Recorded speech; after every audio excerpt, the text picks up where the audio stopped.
ఓం శాంతి 9/10/2024 మధురమైన పిల్లలు, విశ్వరాజ్యాన్ని బాహుబలం ద్వారా తీసుకోలేరు.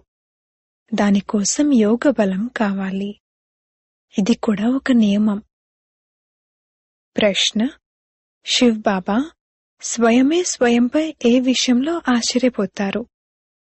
జవాబు: బాబా అంటారు, ఇది ఎటువంటి అద్భుతమో చూడండి. నేను మిమ్మల్ని చదివిస్తాను.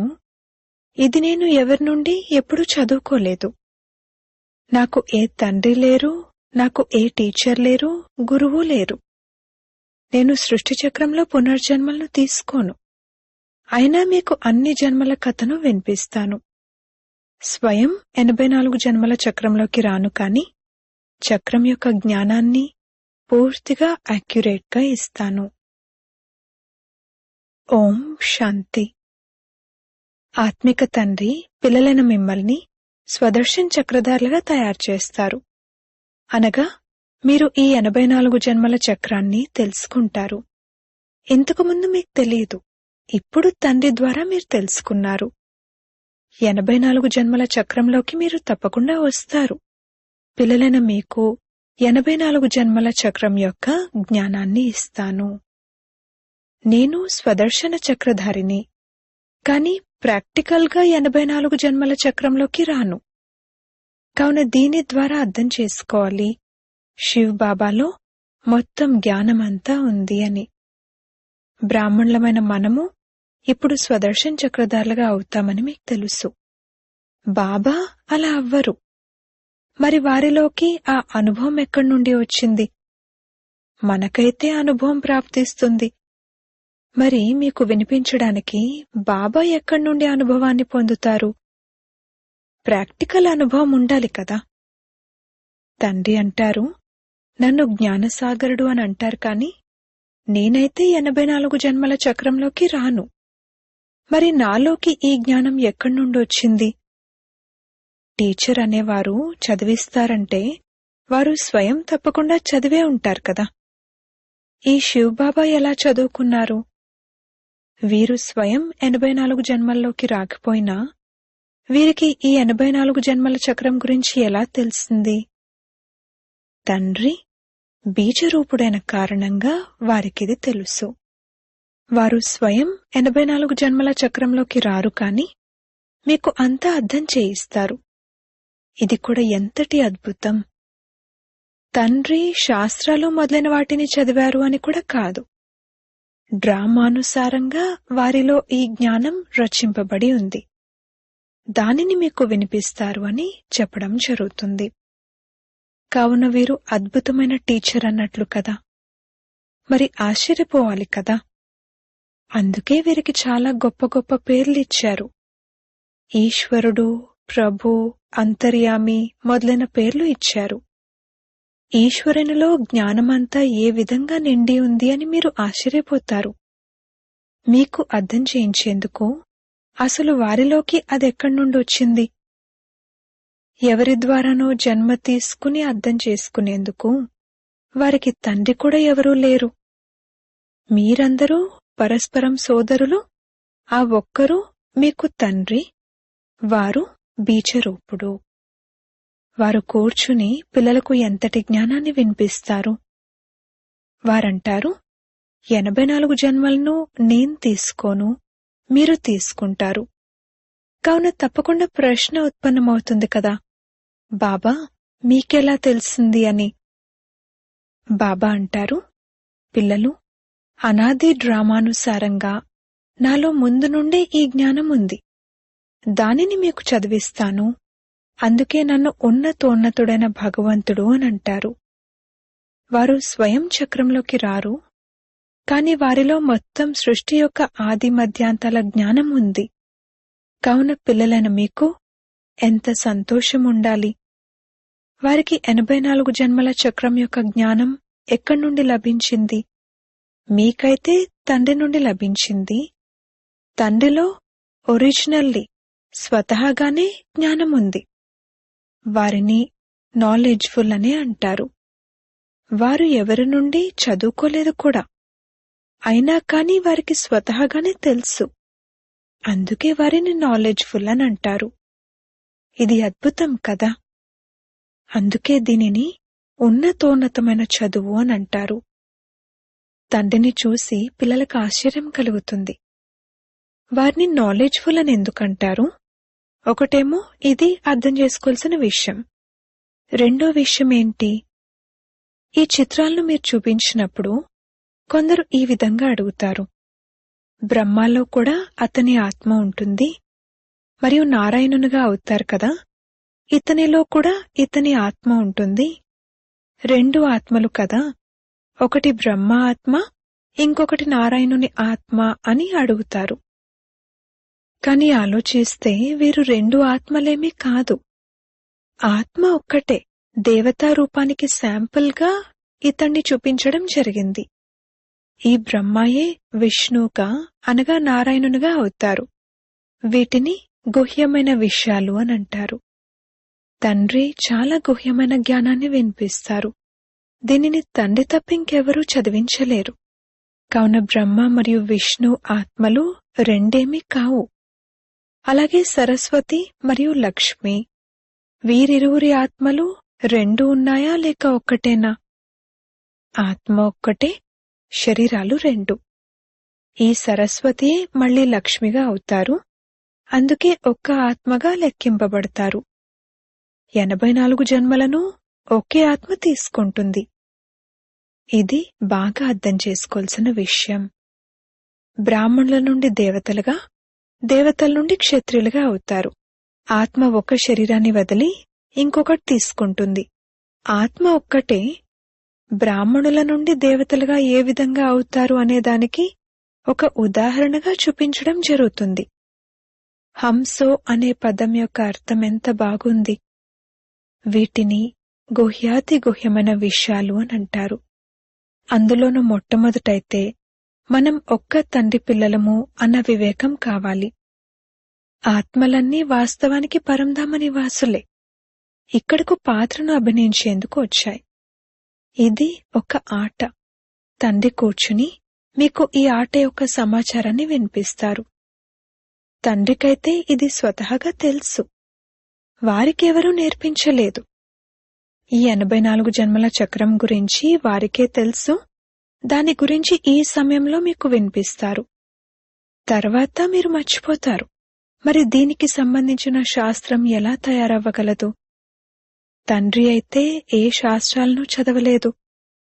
మరి వారొచ్చి కొత్త కొత్త విషయాలను ఎలా వినిపిస్తారు? అర్ధకల్పం భక్తి మార్గం ఉంటుంది. ఈ విషయం కూడా శాస్త్రాల్లో లేదు. ఈ శాస్త్రాలు కూడా డ్రామానుసారంగా భక్తి మార్గంలో తయారయ్యాయి.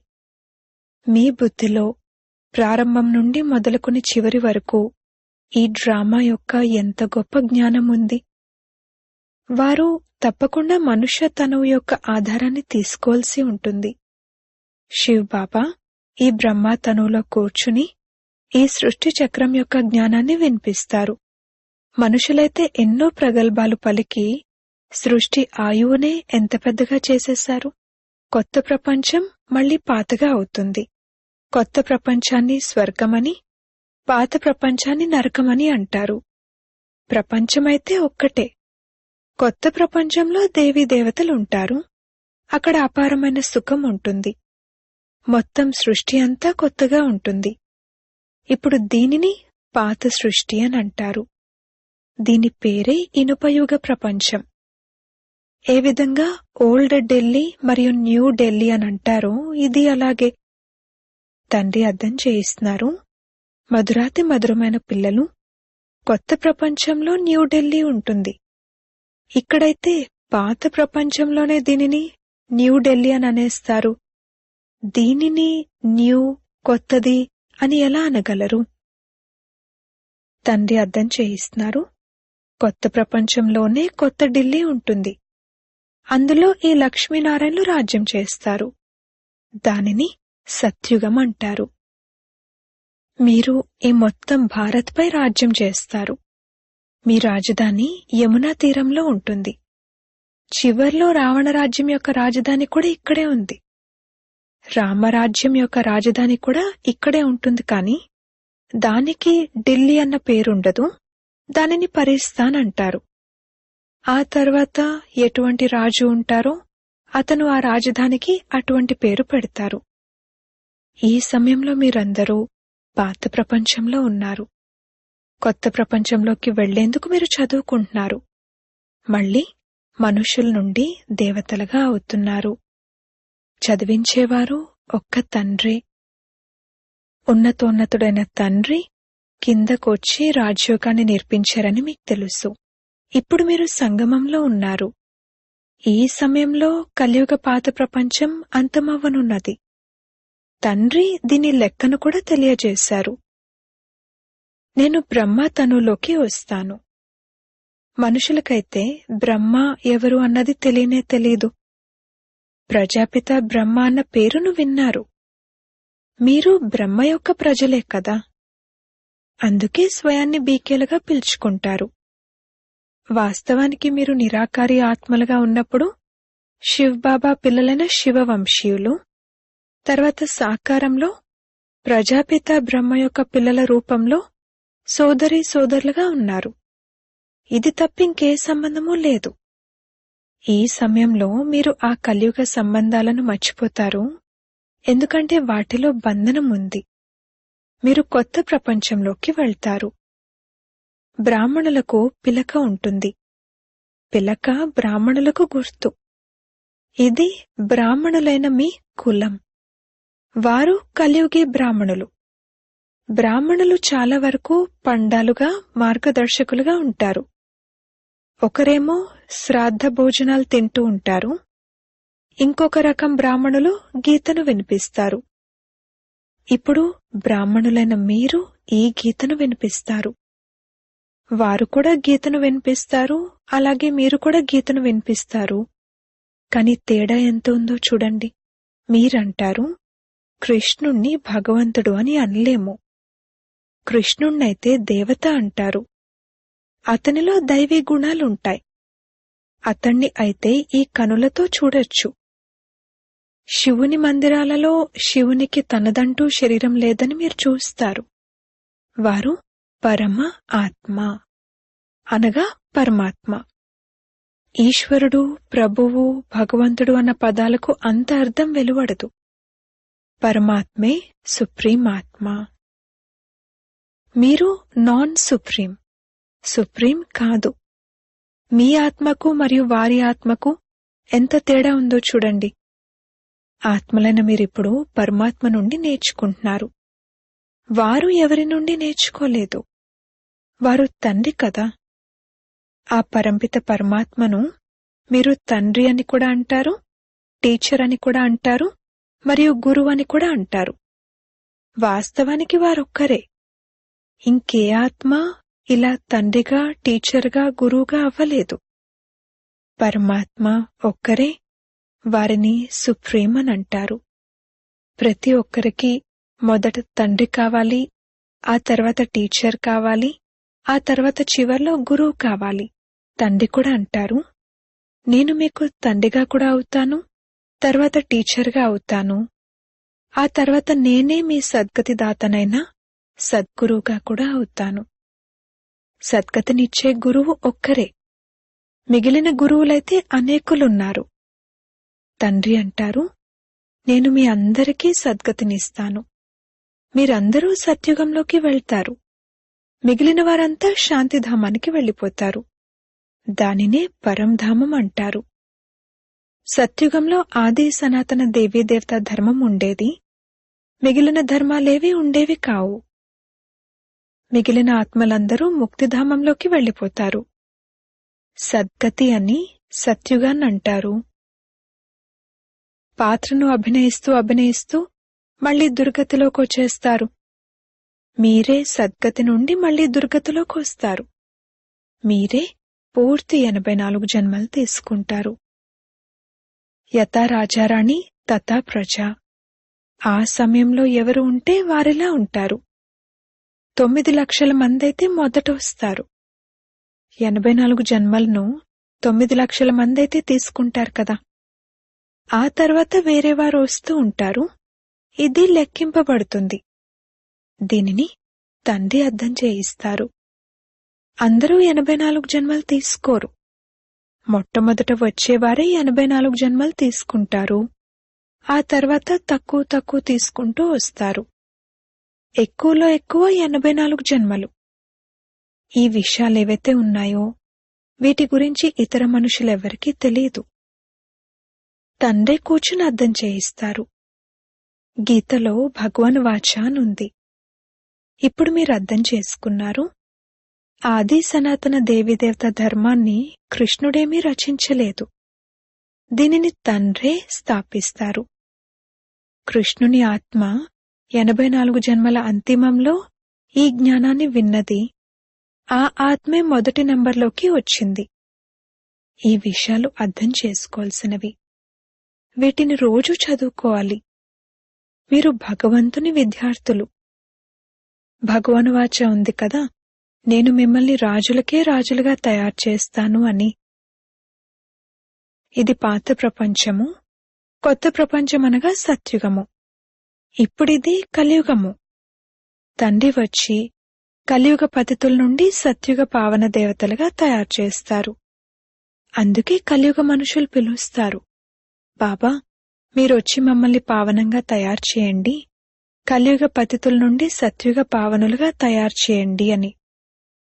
ఎంత తేడా ఉందో చూడండి. కలియుగంలో అపారమైన దుఃఖం ఉంది. కొడుకు పుడితే సుఖం కలుగుతుంది, రేపు చనిపోతే దుఃఖితులైపోతారు. జీవితాంతం ఎంత దుఃఖం ఉంటుంది. ఇది ఉన్నదే దుఃఖ ప్రపంచం. ఇప్పుడు తండ్రి సుఖమయ ప్రపంచాన్ని స్థాపన చేస్తున్నారు. మిమ్మల్ని స్వర్గవాసి దేవతలుగా తయారు చేస్తారు. ఇప్పుడు మీరు పురుషోత్తమ సంగమయుగంలో ఉన్నారు. ఉత్తమోత్తమ పురుషులుగా మరియు స్త్రీలుగా తయారవుతారు. మీరు ఈ లక్ష్మీనారాయణలుగా అయ్యేందుకే వస్తారు. విద్యార్థులు టీచర్తో యోగాన్ని జోడిస్తారు.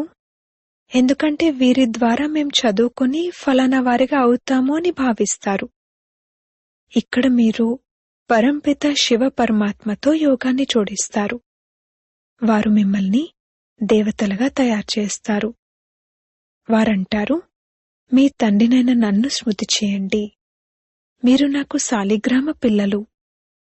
స్వయాన్ని ఆత్మగా భావిస్తూ తండ్రిని స్మృతి చేయండి. వారే జ్ఞానసాగరుడు. తండ్రి మీకు సత్యమైన గీతను వినిపిస్తారు కాని వారు స్వయం దానిని చదవలేదు. వారంటారు, నేను ఎవరి సంతానమును కాను, అలాగే నేను ఎవరి నుండి చదువుకోలేదు, నాకు గురువులు ఎవ్వరూ లేరు. కాని నేను పిల్లలైన మీకు తండ్రిని, టీచర్ను మరియు గురువును. వారిని పరమ ఆత్మ అంటారు. వారికి ఈ మొత్తం సృష్టి యొక్క ఆది మధ్యాంతాల గురించి తెలుసు. ఎప్పటి వరకైతే వారు వినిపించారో అప్పటి వరకు మీరు ఆది మధ్యాంతాలను అర్థం చేసుకోలేరు. ఈ చక్రాన్ని తెలుసుకోవడం ద్వారా మీరు చక్రవర్తి రాజులుగా అవుతారు. మిమ్మల్ని ఈ బాబా చదివించడం లేదు. వీరిలోకి శివ్ బాబా ప్రవేశించి ఆత్మలను చదివిస్తారు. ఇది కొత్త విషయం కదా. ఇవి సంగమయుగంలోనే జరుగుతాయి. పాత ప్రపంచం అంతమైపోతుంది. కొందరిది ధూళిలో కూరుకుపోతుంది, కొందరిది రాజులు తింటారు. తండ్రి పిల్లలకు చెప్తున్నారు, ఎంతో మంది యొక్క కళ్యాణం చేసేందుకు, వారిని మళ్లీ దేవతలుగా తయారు చేసేందుకు ఈ పాఠశాలలను, మ్యూజియంలను తెరవండి. ఇక్కడికి ఎంతో మంది వచ్చి సుఖవారసత్వాన్ని పొందుతారు. ఇప్పుడిది రావణ రాజ్యం కదా. రామరాజ్యంలో సుఖముండేది, రావణ రాజ్యంలో దుఃఖం ఉంది. ఎందుకంటే అందరూ వికారులుగా అయిపోయారు. అది ఉన్నదే నిర్వికారి ప్రపంచం. పిల్లలైతే ఈ లక్ష్మీనారాయణలు మొదలైన వారికి కూడా ఉన్నారు కదా. కాని అక్కడ ఉన్నది యోగబలం. తండ్రి మీకు యోగబలాన్ని నేర్పిస్తారు. యోగబలం ద్వారా మీరు విశ్వాధిపతులుగా అవుతారు. బాహుబలం ద్వారా ఎవరో విశ్వాధిపతులుగా అవ్వలేరు. నియమం అలా లేదు. పిల్లలైన మీరు స్మృతి బలం ద్వారా మొత్తం విశ్వం యొక్క రాజ్యాధికారాన్ని తీసుకుంటున్నారు. ఇది ఎంతటి ఉన్నతమైన చదువు. తండ్రి అంటారు, మొట్టమొదట పవిత్రతా ప్రతిజ్ఞను చేయండి. పవిత్రంగా అవ్వడం ద్వారానే మీరు మళ్లీ పవిత్ర ప్రపంచానికి యజమానులుగా అవుతారు. అచ్చా, మధురాతి మధురమైన సిక్కిలదే పిల్లలకు మాతాపిత బాప్దాదాల ప్రియ స్మృతులు మరియు గుడ్ మార్నింగ్. ఆత్మిక పిల్లలకు ఆత్మిక తండ్రి నమస్తే. ధారణ కొరకు ముఖ్య సారము. మొదటి పాయింట్, ఈ సమయంలో బంధనంగా ఉన్న కలియుగ సంబంధాలేవైతే ఉన్నాయో వాటిని మరచి స్వయాన్ని సంగమయుగ బ్రాహ్మణులుగా భావించాలి. సత్యమైన గీతను వినాలి మరియు వినిపించాలి. రెండవ పాయింట్, పాత ప్రపంచం అంతమవనున్నది. అందుకే మీ సర్వస్వాన్ని సఫలం చేసుకోవాలి. అనేకుల కళ్యాణం కొరకు మనుషులను దేవతలుగా తయారు చేయడానికి ఈ పాఠశాలలను లేక మ్యూజియంలను తెరవాలి. వరదానము: తండ్రి ఆజ్ఞగా భావించి ప్రేమతో ప్రతి విషయాన్ని సహనం చేసే సహనశీలి భవ.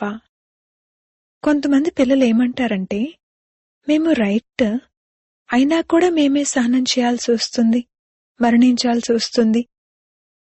కానీ ఈ సహనం చేయటం లేక మరణించడమే ధారణ సబ్జెక్ట్లో నంబర్ తీసుకోవటం.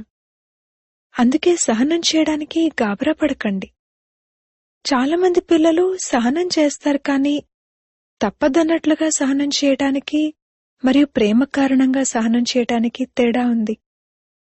విషయాల కారణంగా సహనం చేయరు, కానీ తండ్రి ఆజ్ఞ ఉంది సహనశీలురుగా అవ్వండి అని. కనుక ఆజ్ఞగా భావించి ప్రేమ కారణంగా సహనం చేయటం అనగా స్వయాన్ని పరివర్తన చేసుకోవటం. దీనికే మార్కులుంటాయి. స్లోగన్: ఎవరైతే సదా సంతోషమనే ఔషధాన్ని తింటారో వారు ఆరోగ్యంగా ఉంటారు. ఓం శాంతి.